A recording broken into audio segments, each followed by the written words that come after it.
Hi guys, my name is Erica Fitzhenry and I'm the last member of Group 5 that you'll be hearing from, and I'm here to wrap up Chapter 7. So Chapter 7 was about the dark side of relationships, and we had a very broad chapter. Each section was about a different type of relationship, so we had a lot to cover. And Kaylee first covered the cultural sightings, and she went through the chapter in every section and tried to find one thing that repeated itself throughout the chapter, and that was personal and social relationships. So we all have personal relationships and we all have social relationships, but what defines each? So we went over how personal relationships are the ones that are more close to each other and they're more fine-tuned, and we spend more time with those people, we're closer to those people, we know a lot about those people. Where social relationships are kind of, you interact with those people because they're there, and you interact with those people because you're at a workplace, let's say, and you see those people every day. You have to work with those people, and working with those people makes you have to communicate with them, and those would be the relationships that you create when you're working with someone. The relationships that you make from a social relationship can conform into a personal relationship. You can take a relationship that you created at work and then you hang out with that person outside of work, and you start to hang out with them more and more and more, and you guys just begin to initiate your own relationship. And then we had Haley, who went into the what, so what, now what, and here she covered two large topics of our entire chapter, where she did these stages of relationships.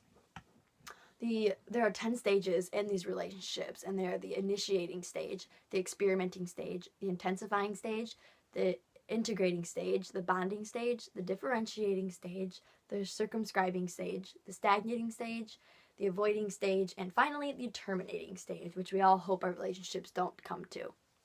So in these, you start off, when you initiate your relationship with someone, you guys start off, you kind of learn how to communicate with each other and what's best to communicate with each other. You have to learn more about the other person.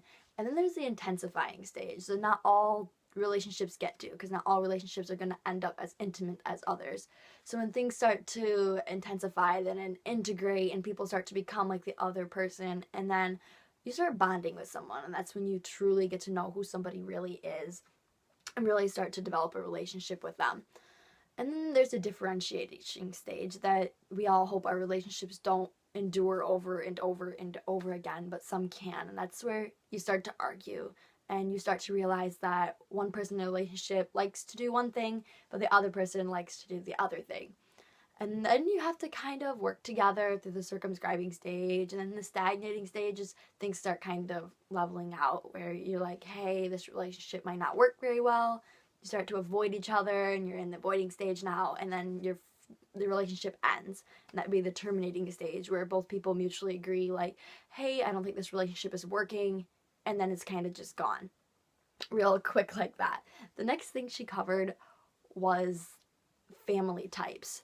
And family types, there are pluralistic families where there's a lot of conversation. They're very high in communication and they are really informed with their family, but they're really low in conformity. Then there's the protective families that are really high in conformity, but they don't really communicate as well. So they're really low in communication levels.